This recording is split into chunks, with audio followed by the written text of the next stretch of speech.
कहानी है best versus best की।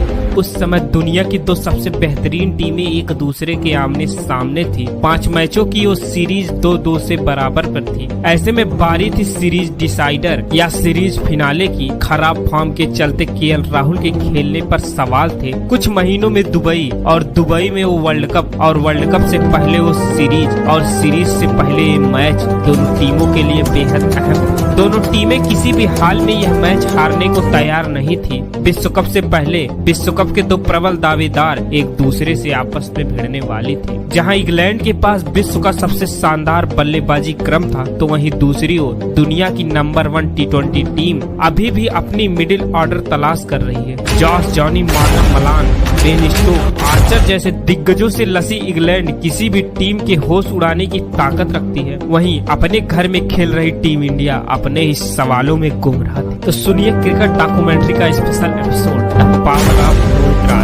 30 मार्च 2021 अहमदाबाद का वो स्टेडियम। शाम 7 बजे दोनों टीमों के कप्तान एक दूसरे के आमने सामने थे। इंग्लैंड के कप्तान मॉर्गन ने टॉस जीतकर पहले गेंदबाजी करने का फैसला किया। टीम इंडिया में एक बड़ा बदलाव होता है। खराब फॉर्म के चलते केएल राहुल को टीम इंडिया से बाहर रखा जाता है।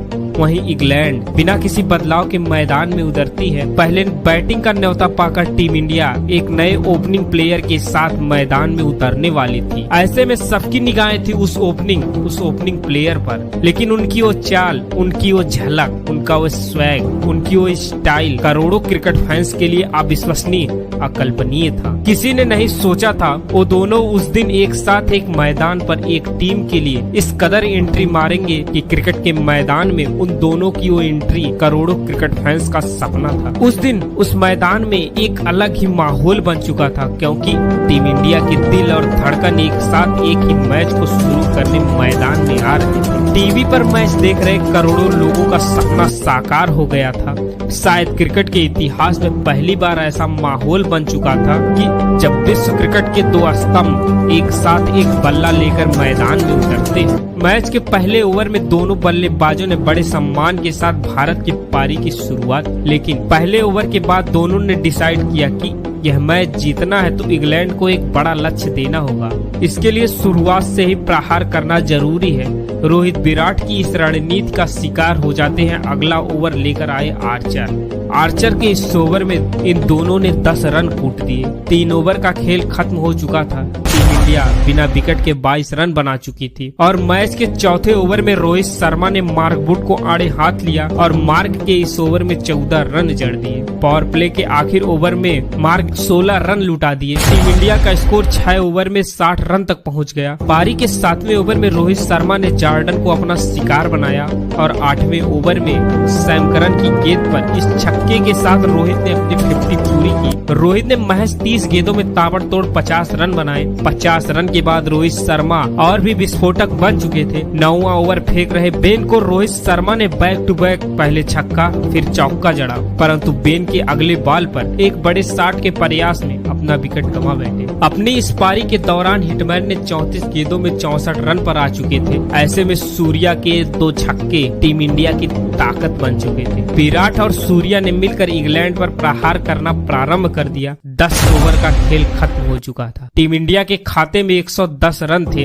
कप्तान कोहली एक छोर से टीम इंडिया को संभाल कर रखे थे। 12वें ओवर में सूर्या ने क्रिस जॉर्डन को 4 चौके लगाए। 4 चौकों की मदद से जॉर्डन अपने इस ओवर में 19 रन लुटाए।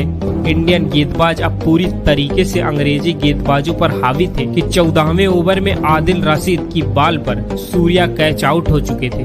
अब इंग्लैंड को थोड़ी राहत की सांस थी, लेकिन सूर्य के अस्त होने के बाद पांड्या का हार्दिक अभिनंदन था। विराट ने पांड्या के साथ मिलकर टीम इंडिया की पारी को आगे बढ़ाया। 157 पर 2 विकेट खो चुकी टीम इंडिया यहां से इंग्लैंड के लिए 200 के पार का लक्ष्य देना चाहती थी। इस लक्ष्य के लिए कप्तान विराट के साथ हार्दिक से शानदार फिनिश की उम्मीद थी और विराट और हार्दिक ने इंग्लैंड पर बैक टू बैक प्रहार करना प्रारंभ कर दिया और बचे हुए ओवर में जितना हो सके उससे कई गुना ज्यादा रन बटोरने का प्रयास प्रयास किया और मार्क के 16वें ओवर में 13 रन और जॉर्डन के 17वें ओवर में 11 रन और 18वें ओवर में 12 रन कूट दिए। अब टीम इंडिया का स्कोर 18 ओवर में 193 तक पहुंच चुका था। कप्तान विराट का अर्धशतक आ चुका था। हार्दिक भी बड़ी पारी की ओर बढ़ रहे थे। इन दोनों प्लेयर की एक शानदार फिनिश की बदौलत टीम इंडिया 20 ओवर में 224 रन बना चुकी थी। इंडियन टीम को एक ऐसी फिनिश मिल चुकी थी जैसी उन्हें जरूरत थी। कप्तान विराट ने महज 52 गेंदों में 80 रन बनाए, तो वहीं हार्दिक ने 17 गेंदों में 39 रन की ताबड़तोड़ पारी खेली। इंग्लैंड को यह मैच जीतने के लिए अगले 120 गेंदों में 225 रनों की जरूरत थी। जिस तरीके से इंग्लैंड का बल्लेबाजी क्रम था, उस हिसाब से यह लक्ष्य असंभव तो नहीं था और ऐसे में दुनिया को इंतजार था एक शानदार महारनचेज का। इस लक्ष्य के लिए इंग्लैंड के 2 विस्फोटक बल्लेबाज अब मैदान पर थे। जॉस के साथ जेसन की यह जोड़ी पावर प्ले में तबाही मचाने के लिए तैयार थी, लेकिन पहला ओवर फेंक रहे स्विंग के किंग भुवन कुमार ने जेसन को क्लीन बोल्ड कर इंग्लैंड को पहला झटका दिया। इंग्लैंड के मंसूबों पर अब पानी फिर चुका था। इंग्लैंड जिस शुरुआत की उम्मीद कर रहा था, अब वह अपने विस्फोटक जेसन को खो चुका था। जेसन के आउट होने के बाद अब डेविड मलान मैदान पर थे। डेविड के साथ जॉस ने मिलकर दूसरे ओवर में हार्दिक को 18 रन कूट दी। फिर दोनों बल्लेबाजों ने विस्फोटक बल्लेबाजी टीम इंडिया के लिए चिंता का विषय बन चुका था। इंग्लैंड धीरे धीरे अपने कदम इस लक्ष्य की ओर बढ़ा रहा था।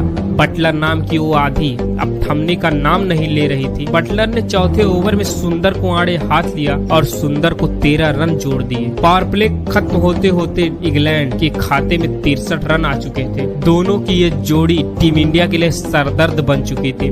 Required run rate, current run rate दोनों इंग्लैंड के कंट्रोल में था। 8वें ओवर में एक बार फिर से बटलर ने यजवेंद्र चहल को 13 रन कूट दिए। 10 ओवर का खेल खत्म हो चुका था। इंग्लैंड के खाते में 104 रन थे। करंट रन रेट और रिक्वायर्ड रन रेट दोनों इंग्लैंड के कंट्रोल में था। इंग्लैंड के दोनों बल्लेबाज अपने अर्धशतक की ओर बढ़ रहे थे। इस मैच को इंग्लैंड पूरी तरह कंट्रोल कर रहा था। इन दोनों का यह विस्फोट टीम इंडिया के लिए एक चुनौती थी। रोहित और विराट के परामर्श के बाद स्विंग के किंग भुवन कुमार को एक बार फिर से बुलाया गया। भुवन ने आक्रमण में आते ही जॉस को अपना शिकार बनाया। जॉस को आउट करने के बाद टीम इंडिया को एक राहत थी। ये मैच दोनों टीमों के लिए बराबरी पर था। टीम इंडिया के पक्ष में यह मैच तब चला जाता है जब शार्दुल ठाकुर ने इंग्लैंड को बैक टू बैक 2 बड़े झटके दिए। इस रनचेज में अब इंग्लैंड पूरी तरह बिछड़ चुका था। शार्दुल के प्रहार के बाद रिक्वायर्ड रन रेट 17 के पार जा चुका था। इंग्लैंड के लिए बैक टू बैक गिर रहे विकेट सरदर्द बन चुके थे। ये जीत इंग्लैंड से दूर जा रही थी। इंडियन गेंदबाज इंग्लैंड के बल्लेबाजों पर काउंटर अटैक कर रहे थे। बेन के अलावा कोई बल्लेबाज इंग्लैंड का साथ देने को तैयार नहीं था। बेन का एक तरफा संघर्ष इंग्लैंड के लिए अभी भी जारी था। 19वें ओवर में नटराजन ने इंग्लैंड की जीत की उम्मीदों को भी खत्म कर दिया। इंग्लैंड 20 ओवर में 188 रन ही बना पाती है। 36 रन के बड़े फिनाले से टीम इंडिया यह मैच जीत चुकी थी। टीम इंडिया के दोनों दिग्गज बल्लेबाज ने सीरीज डिसाइडर में इंग्लैंड के गेंदबाजों पर विस्फोटक प्रहार किया। इसके प्रहार के बदौलत टीम इंडिया 224 रनों का पहाड़ जैसा लक्ष्य बनाने में सफल रही।